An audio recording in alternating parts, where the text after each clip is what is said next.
Hello everybody and welcome to the Wild Ginger Running live broadcast. I am thrilled to be here tonight asking your questions to Carla Molinaro. Woo! The fastest woman to run from Land's End to John O'Groats. Fresh out of the first, or was it the second lockdown in July 2020, she completed this 1,327 kilometres run in 12 days and 30 minutes. So congratulations, Carla. Thank you. Thanks for having me. And we'll be hearing about the highs and lows of this incredible achievement. And plus, you can be coached by Carla because she runs SCY for runners, which is strength, conditioning and yoga, which is an online community to help runners like me and you get faster, get more efficient and run further without injury, which is really, really important. So we'll be getting some super good tips a little later into the show, so stay tuned. So welcome to the show, Carla. Thank you so much for giving up your time this evening. What have you been up to today? Well, I'm actually out in America, so my day has about halfway through. I went for a run with a friend this morning, and then we've actually just finished an SCY physio Q&A session. Awesome. Yeah, so helping people with all their injuries then, you said just now. Yeah, we try and have it as like a triage thing, so if anyone has any niggles we can get to them before they actually become problems. Awesome. It sounds really great, the SCY, and we'll be talking about that a little bit later on, so hopefully loads of people from this live broadcast will want to join you in that because it sounds amazing. But first of all, I just want to ask you a few questions about LeJog. I'm just intrigued, like, why did you decide to do it in 2020? Because just after we were allowed out, wasn't it? So had you been training for it during lockdown, or what was the what made you do it? I guess the catalyst to doing it was because of lockdown. Like, as COVID kind of started, I guess in the beginning we didn't really know what was happening, but what we did know is that races were getting cancelled. And all of the big races I had planned for that year suddenly weren't happening anymore. So I kind of saw it as a perfect opportunity to do a bit of a project instead of focusing on a race. So because that happened, I then started to train for it in the beginning of April, end of March 2020, and then did it in July. Yes. So when you were training for it, did you know that you'd be allowed to go and do it? Or was it just like, oh, I'll train for it, and then if I'm allowed to go and do it, then I will? Yeah, it was a bit of a risk because we had done all the planning. I had just picked some dates out of the air because I thought I'd really like to finish doing the run on my birthday. Oh, nice. That was a good idea. And that was literally the only logic to the dates that we picked. And we were just really, really lucky that the lockdown restrictions got lifted the week that we were starting the run. I think it was the world wanting me to go and run really far. Yeah, indeed, definitely. And amazingly, you broke the record. And I was just reading your report of it from your amazing website, and I just thought it was so lovely that your parents came to visit you at the end, and also you had some help, didn't you, from Sharon Gator came out to say hello to you. She's the previous record holder, and also Angela, the oldest lady to complete, she came to see you finish as well. I just thought that was really, really cool, like handing the baton over. Yeah, I think that's what's really special about ultra running. Like, the whole community kind of gets involved, and I had so many people join me along the way, which was really special and cool to have people like Sharon and Angela join as well. Yeah, it's really cool. And there was one friend that drove 2 hours to give you a cupcake, was that right? Yeah, she literally drove 2 hours, found me on this road, was like, here's a cake. I'm like, do you want to run for a bit? She's like, no, I've got to go back to work. And turned around back. I'm like, you're actually a legend. And it was the best cupcake I've ever had in my life. Wow, that's so cool, isn't it? Running really does bring the best out in people, doesn't it? But was there any, I want to talk to you a bit about the highs and lows of that event. Was there a real low point where you suddenly thought, oh, no, I don't know if I can actually do this? Do you ever find that in your adventures? I never had a point where I thought I couldn't do it, but I had a low point every day. So for me, every day at about 5 p.m, at that point, I'd been running for 12 hours or had been awake for 12 hours. And I just found I was pretty much over it.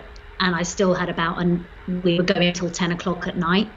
So by 5 p.m, I didn't want to talk to anyone. I didn't want to think about anything. All I wanted to do was just keep moving forward. And I think I would normally have a little cry for about 3 minutes. I would just sit there, like cry, and then I'd be like, okay, let's go. And it was just release of, like, I don't know, I guess the build up of the day.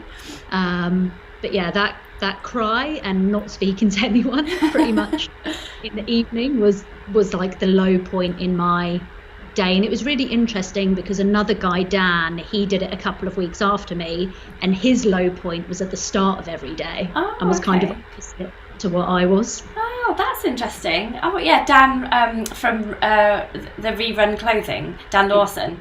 Yeah. Oh yeah, he's a lovely guy, isn't he? I saw him as well at the show. Oh, okay, so that's interesting. So yeah, what made you carry on then? Whilst you were just crying for 3 minutes, did you just know, I'll just get this out of my system and it'll be okay? Yeah, it just felt like I just needed to like release this, I don't know. It was just almost like pressure, like you just needed to, you know, when you just need to just have a cry and then you're like, all right now. Yeah. Yeah, definitely. Oh no, that's really refreshing to hear that actually. And so you weren't getting very much sleep then, I'm guessing, with the 12 days business? No, we pretty much, I'd get into bed at about 11 o'clock at night, and then we would wake up at 4 a.m. to start the next day. Oh my goodness. I wasn't sleeping. Doing multi-day stuff, it is so painful. You lie in bed and every time you turn, it's excruciating. So even though you're in bed, you're not actually sleeping. You're just sort of resting. Yeah, and all you want to do is sleep, but it's too painful. Oh, it sounds awful. So, like, that's the lows, but, like, did you actually enjoy it? Like, were there some highs? It sounds like a nightmare. I think I enjoyed it. Looking back, like at the time, something like that, when you're going after a record, it is relentless, and I just had to keep on moving forward and keep this forward momentum. And there were fun bits in it, like especially when I got to see all of the crew, like everyone would have a laugh, and it was fun to be part of that. But actually you weren't in that environment that often. It was just little snippets throughout the day. So actually most of it was rubbish, but when you look back, having, you know, my family were there, my friends were there, having people come and join you, it was actually really nice. But you only realize that once you've caught up on your sleep and you can look back at the project. Yeah, so like I think a lot of people call it type 2 fun, don't they? That kind of fun. Yeah, and I'm quite interested in your gear. Like, did you go through quite a few pairs of shoes running that far? Yeah, no, I just had 2 pairs of shoes. Oh. So I had one for the morning and one for the afternoon. I had one pair for the first day, but then my feet started to swell. So then I went to like an extra wide shoe, which we knew would happen anyway. And then, yeah, just rotated those shoes. And on any days that it rained, I would swap them a little bit more to try and keep my feet as dry as possible. Oh, so you swapped them like during the day. I was imagining like you'd run for 5 days in one pair and then like change to a fresh pair. Oh, that's interesting. Yeah. So I did like the morning in one and then the afternoon in another, just to try and like almost give the foam a bit to like relax again. Yeah, and freshen up and like re-give you that bounce. Okay. Yeah. Oh, that's really interesting. And so you run for Hoka, obviously. Have you got a favourite pair of shoes from them that really suits you for this ultra running? Yeah, for that I use the Clifton 7s, which are just a really comfortable shoe. They've got a lot of cushioning, and I pretty much actually do most of my mileage in those still now. They do have a different shoe now called the Bondi Carbon X, which I do think if I did something again, that would actually be a better shoe, because again, it has even more cushioning and a carbon. Yeah, a bit of a spring in it. Yeah. Yeah. Oh, that's cool. Okay. And I was just reading through your website earlier. It's very impressive. Everybody check it out. I think it's just carlamolinaro.com. Is that right? Yeah. Yeah. I really like all the other fantastic adventures that you've done as well, because LeJog, I'm presuming, was mainly on road, but you do love to do some trail adventures as well, don't you? Like there's the UTMB, there's the Three Peaks, which was an interesting one, and London to Paris, which I presume was on roads again. But I really like the fact that you talk a lot about croissants, and I liked your Instagram lately because you've been talking a lot about ice creams, so definitely woman after my own heart. And you talk a lot about like braving inclement weather as well, so you've definitely like had everything thrown at you weather-wise, and I thought it was quite amusing how you keep conning this poor guy called Matt to come on all these crazy adventures with you as well. You're like, oh, just drag Matt along, like Matt's just working. He doesn't have a job. Yeah, you think he would have learned to say no by now, but he hasn't. Yeah, oh, well, he obviously really enjoys it. I wanted to ask you a little bit about the UTMB, because I really want to do the UTMB at some point, like not the actual race. That sounds like an absolute like nightmare to me, but you did it in 4 days. I'm thinking of doing it in like 6 at some point in my life. So yeah, what was the best thing about the UTMB for you? Because it sounds stunning. Yeah, so the Tour of Mont Blanc is basically it's about 100 miles route, goes around Mont Blanc, you can start anywhere, but I started in Chamonix in France, and then you go through Italy and Switzerland and then come back round to France again. And it is like the best thing that I've ever done. Like I've done it twice. Oh, wow. And I've done like the CCC race, which is half of the route, and I'm completely with you there. Like I actually didn't enjoy the racing part of it. Oh, really? And I liked taking it a little bit slower. Like France and Switzerland and Italy, like that whole area is really designed for fast packing or walking adventures, where they've got these like mountain huts along the way where you can stay in either dorm style, or you can pay a bit more to have your own room. And you get like amazing food, like 3-course meals, really good breakfast. You can ask for a packed lunch, so you can take food with you for the next day. And yeah, it's just amazing. And I think doing it a bit slower than what you would in the race, you can actually enjoy the views and, you know, take the time to come to the summit of a col and, you know, take pictures and swim in a river and that type of thing. And I think if anyone likes fast packing mountain adventures, like the Tour of Mont Blanc is a really good place to start, because as well the whole route is signposted and it's actually not very technical. I've done it a couple of times now, and I think most people who've got like a decent level of fitness would be fine doing it. And yeah, it's amazing. Yeah, it does sound amazing, and the photos just look incredible. Have you got any desire to run the race itself? Like, I know it takes a lot to get all the points and everything, but is that kind of thing on your radar at all, or do you prefer to just do some things slowly and take lots of nice photos like me? Yeah, I found the race, so CCC, I found it frustrating. When I race, I want to race and I want to run hard, and I found in CCC you have to walk so much of it, and it just annoyed me because I don't live in the mountains. I don't have like the leg strength to go up the hills really quickly, so I just got irritated that I'm walking up these hills and literally everyone's overtaking me, and then on the running bits I could catch everyone up again and then overtake me. But when you're doing a fast packing slower adventure, actually that doesn't matter. So I think I kind of found last year that if I'm racing, I want to be able to race and do it fast. And if I'm going on an adventure, that's when I want to take it slow. So I don't think the UTMB race is for me. Although I did get massive FOMO in January when everyone was entering it. Yeah. And I'm like, should I have entered? And I'm like trying to remember. I'm like, no, you didn't enjoy it. Remember. I know. It's really. Did you spend any time at the finish line when you were at the CCC, seeing all the UTMB people come in? Yeah. It's like, if you've got the opportunity to go to Chamonix in that week, go, because it is incredible. Yeah, it's such an atmosphere, isn't it? And like, I know point blank, I do not want to run 100 miles in one go through the mountains. I definitely want to take it slowly, like you said. But just seeing people coming over that finish line makes me think even I want to do it. So yeah, it's really contagious, isn't it? Yeah, it is a dangerous week to go there, because you will sign up. Yeah. Yeah. Or you'll sign up to like all 50 million ultras that you've got to do beforehand to actually get in. Yeah. Yeah. Okay, well that's really cool. One day I hope to do that as well, and the fact that you've done it twice just makes me want to do it even more, because I know that you thought it was amazing. But I really want to talk to you today about the strength side of your work, because like when we met at the National Running Show, you did say that you thought the strength work that you did regularly was a really important factor in your success in these achievements.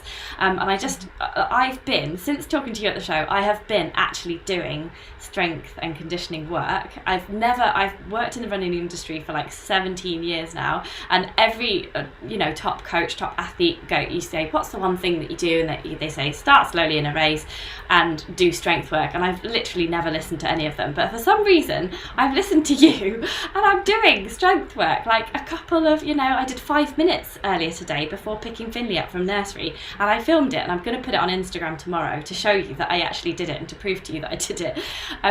But basically, I just wanted to know from you why strength work is so important for runners, and why don't we do it?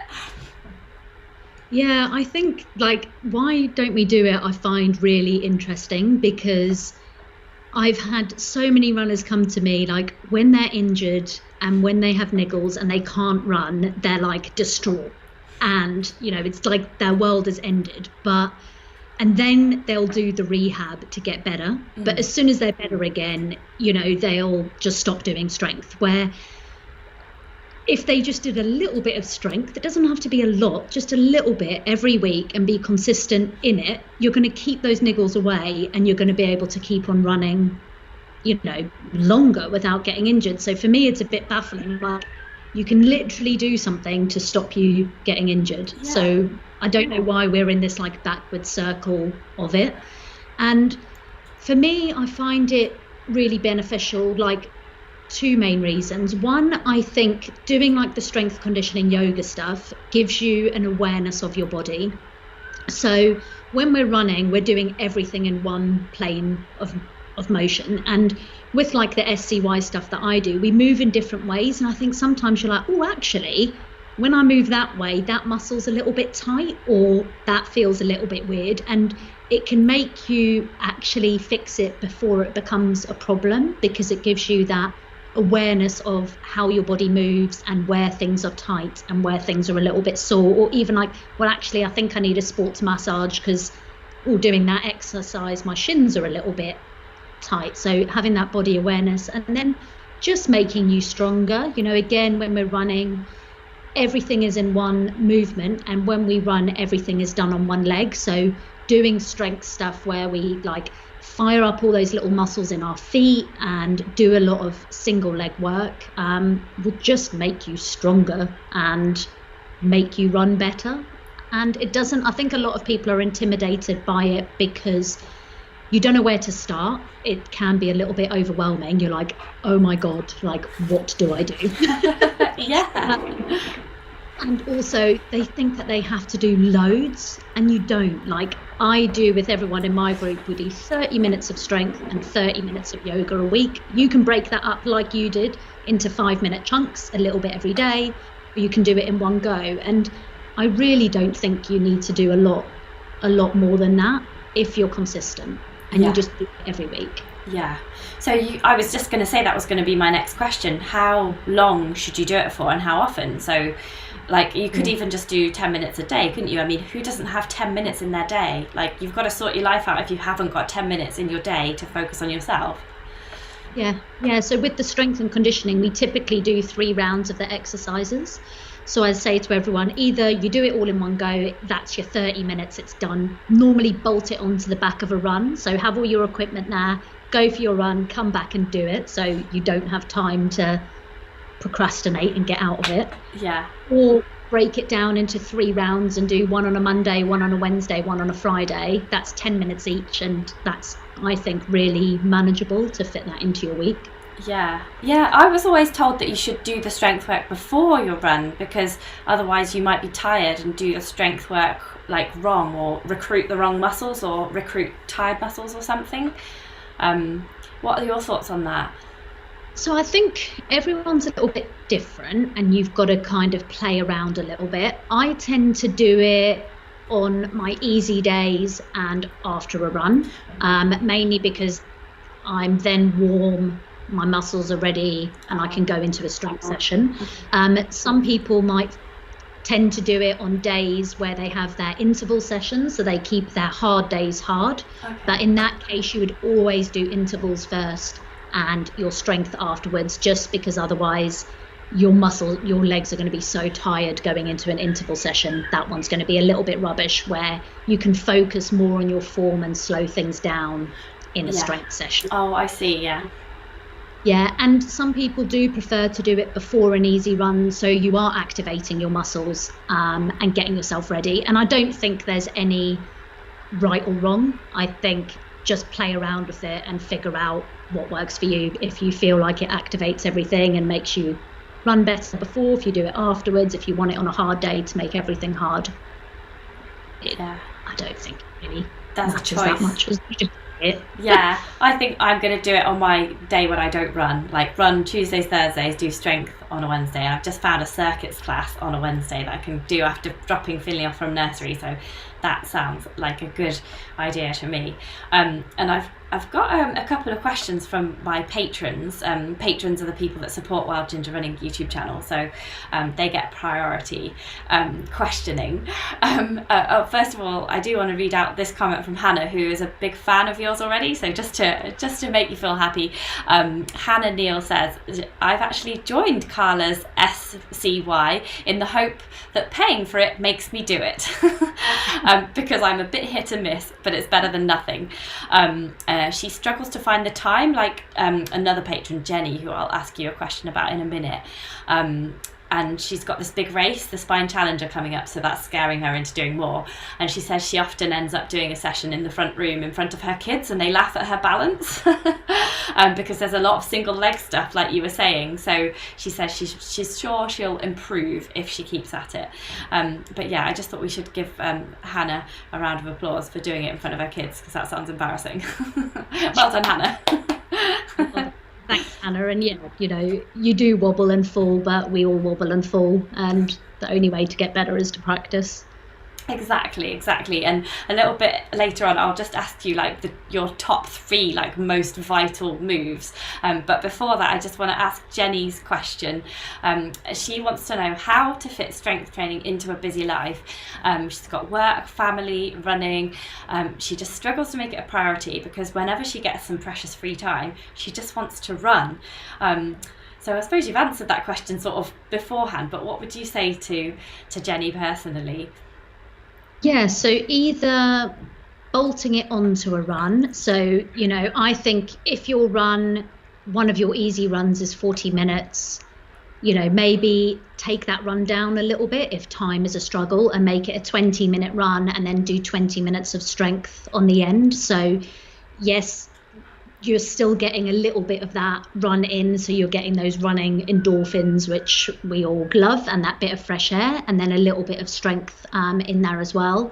Or breaking it down into 3 little chunks where you just do a little bit every day, or 5 minutes in the morning before you start. I think also looking at your time in a week and figuring out how much free time you have. If you sit down and plan it a little bit, you often have more time than you think you might have. And if you put it in a diary and commit to a time to doing it, I think you're more likely to do it. So with the guys that I coach, if people need to move stuff around in a week, I always tell them to look at their program on a Sunday night or Monday morning. Get everything on the right day, because you're more likely to succeed. If you get to Friday and you're like, well, I haven't done my runs and I haven't done my strength because I was busy at work and I knew I was going to be busy, you're then trying to play catch up, and strength is going to be the first thing to go. So almost, set yourself up for success, like at the beginning of the week. Look at how much time you have and see when you can fit it in before you even get into your daily routine. So that's what I do. I block out time in my diary for it. I have to, because I've got to film it, but yes, maybe people should film it and put it on Instagram. That's made me do it today. I'm the same. Like, I'll move it in a week as well, and I'll wake up on a Monday and be like, oh no, I'm a bit tired, like I don't want to do strength today. And I think that's fine as well. You've got to listen to your body, and if you're not up for it, just move it to another day. There's no rules. Yeah, and I think it's really great that you do the filming, and you can watch you doing the films on if you sign up to SCY, because I find that the only way that I will do it, even if I go off piste, is to watch a YouTube film of, like, I train with Vert Run, and they have all these like free little strength and conditioning workouts and core workouts and everything, and I just put one of them on, and you don't even have to really follow it. You just start off and you go, and then I could do this, and then I could just I'll just do a few press ups, and just gets you started, doesn't it? So I really would urge everyone to sign up, because you just need that motivation. And so just going on from that, I just wondered, I don't want you to give too much away for free, because we do want everyone to sign up, but I just wondered is that, how you said earlier that people just don't know where to start. Say that someone just wanted to start doing, like, say, 5 minutes a day. What I say your top 3 just vital, most just like the best moves that runners can do. Would you be able to give us a little sneak preview? Yeah, I think some good ones that you could do, are, whilst you're brushing your teeth, some single leg calf raises, if you want to fit it in your daily life. So single leg, again, is really good, and doing them with a straight leg and a bent leg means you're going to get both of the muscles in your calf working. So that'd be one. I think not strength, but more like the yoga-y type stuff, getting a golf ball and rolling out the bottom of your foot. So like getting into the fascia of the bottom of your feet. We spend all of our time running on our feet, and actually we don't really do much for them. So I think getting a ball in there, it helps to loosen all those muscles up. And then another, I guess, one of my favorite exercises at the moment is where you stand still, you do a backward lunge, and then you stand back up again to a high knee. I can show you. So you almost, you lunge backwards, and then as you stand up, you bring your leg to a high knee. So you're getting a bit of lunge, quad strength in that, and then also that balance as well as you come to a stand-up position. Awesome, that's great. Thank you for the demonstration as well. I'm going to be doing that one. I'm going to be incorporating that one. So would you grab a weight or anything like to do these, or is this just body weight only? You can choose. So like that's what we do with SCY. We give options of just using body weight, or how you can incorporate a weight. So you could do that by adding a bit of resistance with the resistance band, and building up to as heavy a weight as you can manage. And sometimes in like the program as well, some weeks I can do it with a weight, and some weeks, because my run volume's been like a bit too much, I then move back and do it with a body weight, because I'm a little bit tired. And I don't think you should be scared to do that. If you are tired, you can take a step back and have that regression to do it body weight. And at the same time, if you're feeling really good, add some weights in there. And you don't have to go and buy fancy weights. You can get a backpack and throw some books in it, or use some cans of beans, or there's loads of stuff around the house you can use. Big dictionary. Those big dictionaries. I often say to people, just get some water and put them in your running pack, because to carry weight on your running pack where you would be carrying it in an ultra anyway is probably better than holding it here. Yeah. Cool.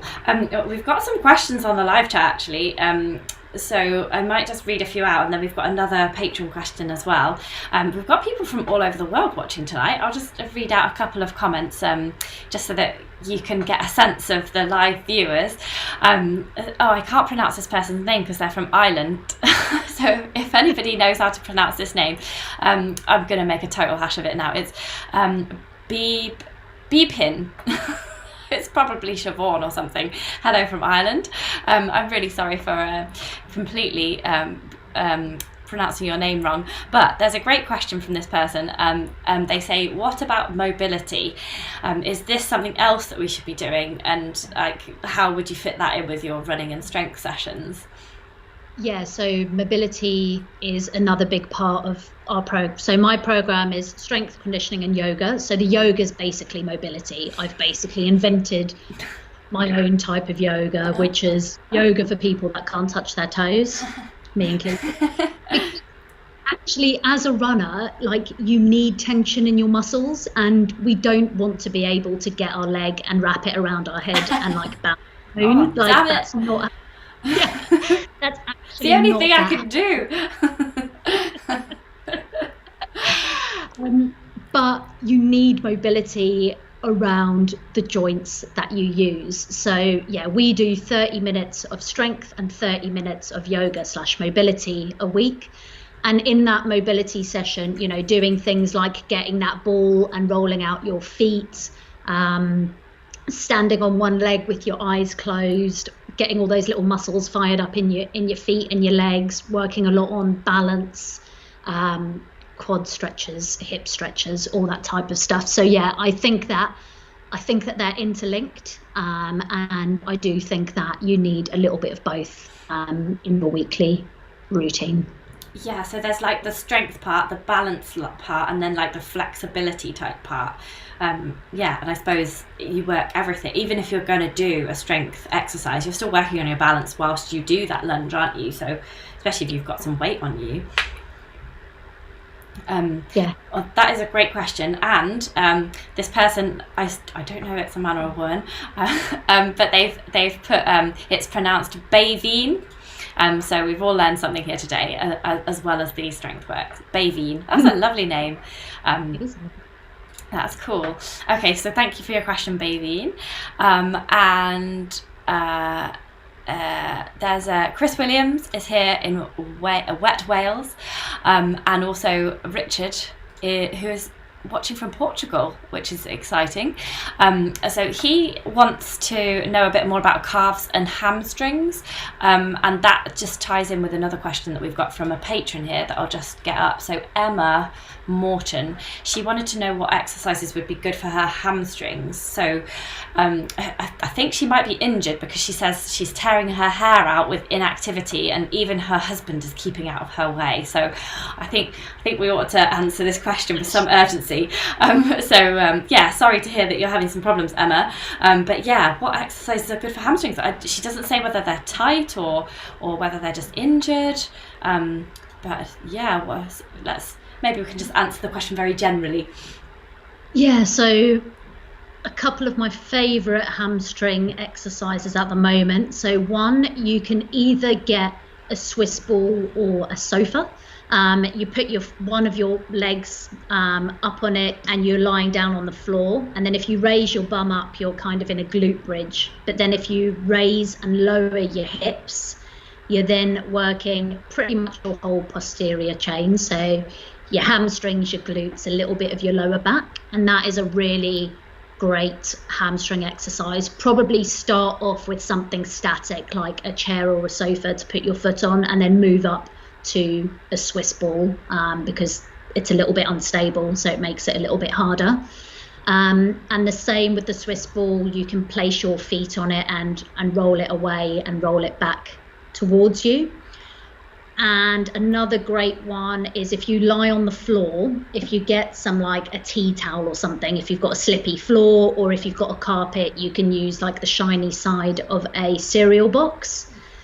Put your feet on those, lift your hips up, and then literally just move your feet forwards and backwards. Spoiler alert, it's in our strength and conditioning next month. But it's a really good one to like activate your hamstrings and build a little bit of strength Ah, that's really good, and I'm really impressed with how you explained that without even having to do a demo. So the people on the podcast, which I'm going to make from this tomorrow, they'll be able to get that too. I'm going to be downstairs cutting up the Ready Break box like in a minute. That sounds great. It reminded me of, you know, during lockdown when people were making fake treadmills by squeezing like washing up liquid on the floor and then like holding onto the surface and doing that with their legs. That reminds me a little bit of that one. Exactly like a lie down. Yeah. Yeah, a lying down version sounds even better. And do you know what, right? If you've got time to watch telly, like, you know, some of us, me, I watch an hour of telly every night about that, you know, just after dinner, then you've got time to do 5 minutes of this type of work, you know, 5 minutes to just stand there watching the telly on one leg or doing some calf raises. Surely you can do that. Let's all try and do this. Let's make a pact now together, everyone. And we're all going to join Carla's class as well. But we might have a few more questions coming in on the live. But just before, if anyone's got any more questions on the live, then do just type them in.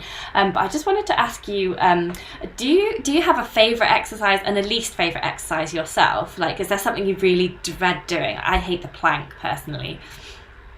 I hate jumping lunges. Oh, a jumping lunge. Yeah. What's a jumping lunge? Literally, you lunge and then you jump. Oh, they're really hard. Yeah, so you lunge and then yes, really hard. I can do about 5 of them and then I'm just like. And what's your favourite? I do just quite like a good squat. I think it's a good exercise. Yeah. It works so many muscles, and you know, from your core to your quads to your glutes to your hamstrings, it kind of does everything. Yeah. I've got an interesting question actually about squats and lunges. So I did a strength workout, and then the next day, it was like a strength workout for runners, then the next day I was really aching, and I was like, well, clearly I used none of these muscles whilst running. Why am I strengthening them? So yeah, am I just being dim?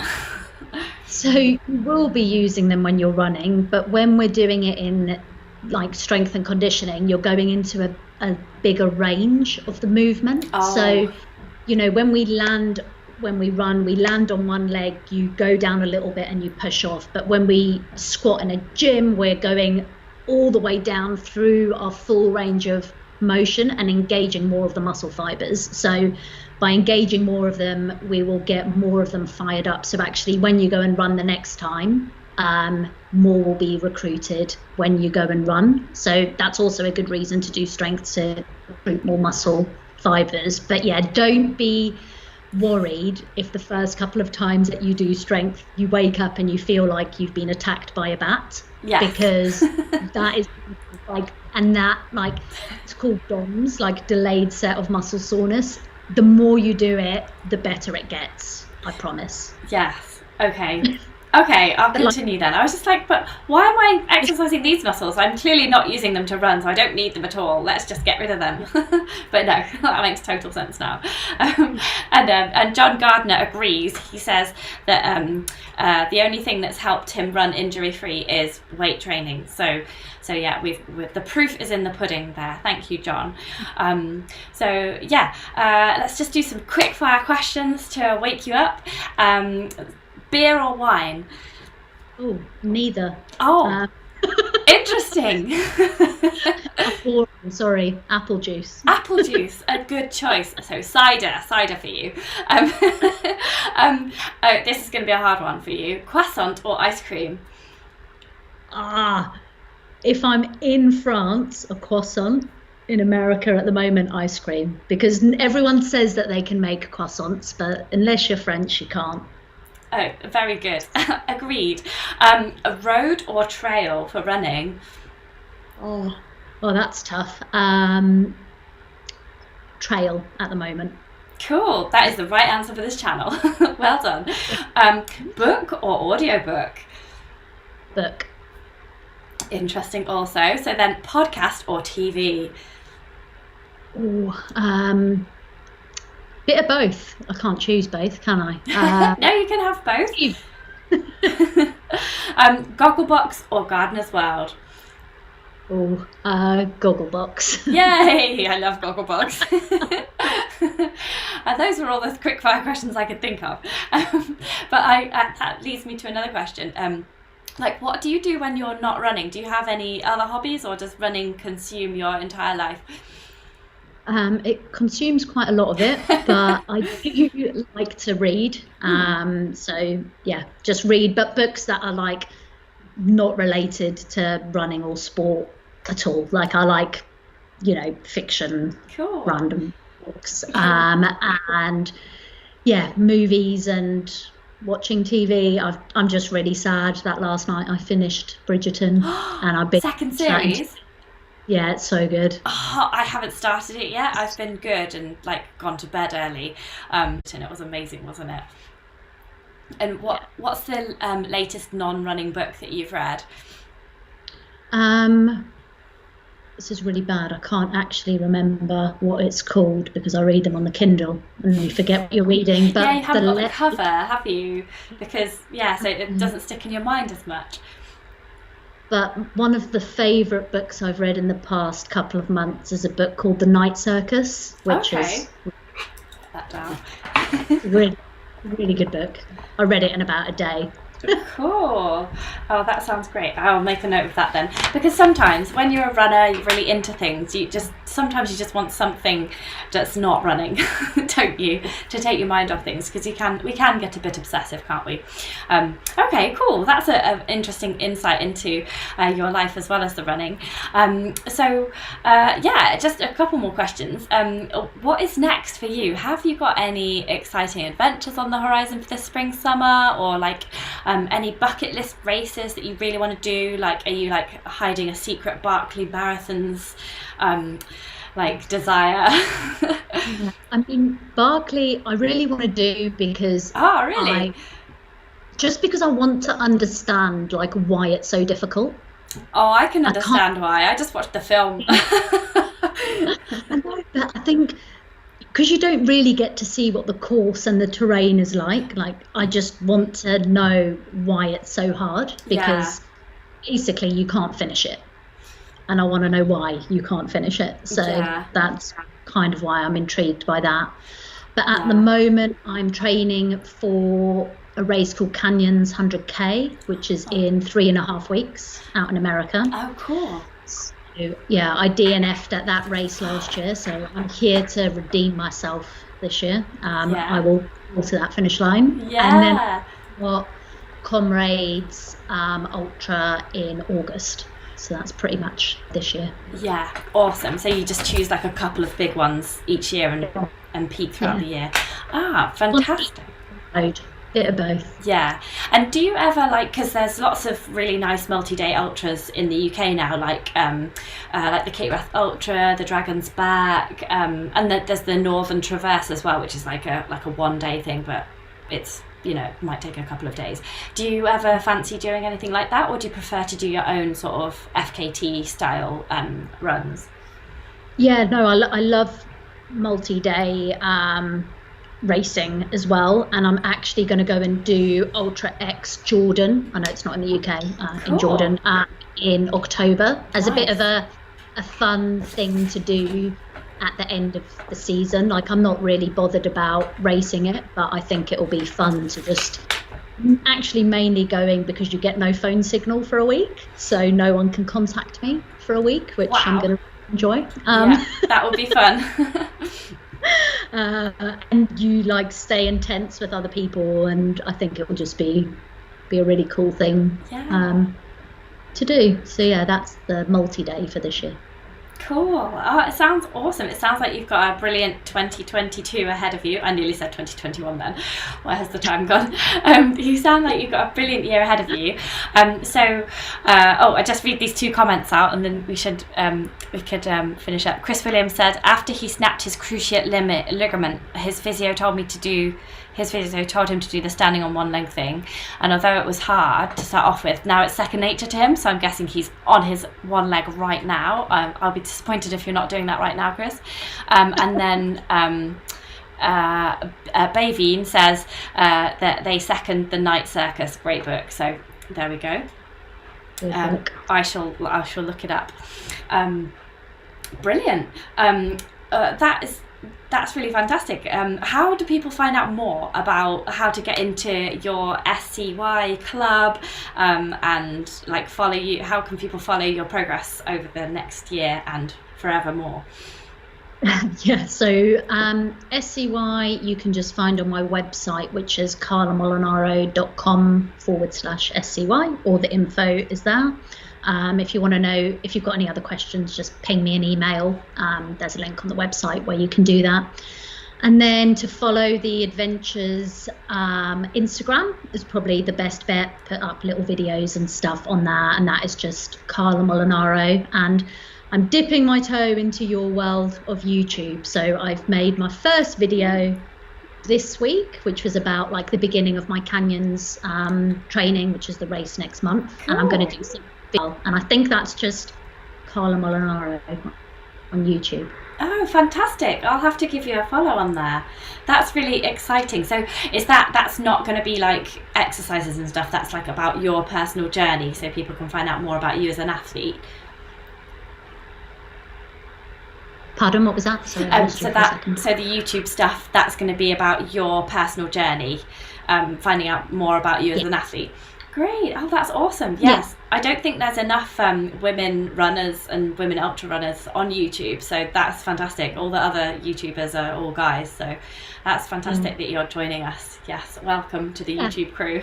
I just wanted to bit on like what we do for like nutrition and race prep and all of that sort of stuff, because I think like I love Instagram because I like the visuals of looking at all the nice pictures, but it's often lost. You know, we put something up and then it's disappeared, or at least on YouTube we can go and, if you liked something, you can go and find it again. And it's a good archive, definitely. It's a really good archive. And then, you know, like if you've done something on there, you can always tell people, if you want to know something, Google whatever it is plus Carla Molinaro, and then they should come up with it. Hopefully it can add some value to people's training. That's very kind of you. That's cool. Oh, well, thank you so much for chatting to us tonight, Carla. I feel like I want to go and do some strength work right now, so I'm going to leave the broadcast and I don't know, do a few squats and do a few calf raises when I'm brushing my teeth tonight. And everyone's really enjoyed the chat. I'll just read out one last comment for you here. John Gardner says, "Good luck at your canyons, Carla. Your strength training will definitely get you to the finish line." He's over in America, so he's very excited about you coming. But yes, thank you so much, everybody. If you've enjoyed this chat, then definitely go to Carla's YouTube and click the follow button and click like and subscribe and follow her on Instagram and sign up to SCY, because it just looks fantastic. I'm sure you'll see as soon as you go on the website that it's very professionally done, and it will motivate you for sure. So thank you so much, Carla, for coming on. It's been great to chat to you tonight, and I've really enjoyed it. Thank you. Thanks for having me. No problems at all. Good night, everybody, and we'll see you next week. Next week we've got Jasmine Paris coming on. So Carla, if you want to ask her anything about the Barkley Marathons, then we'll chat in a moment. Cool. Cool. Night, everybody. Bye. Thank you.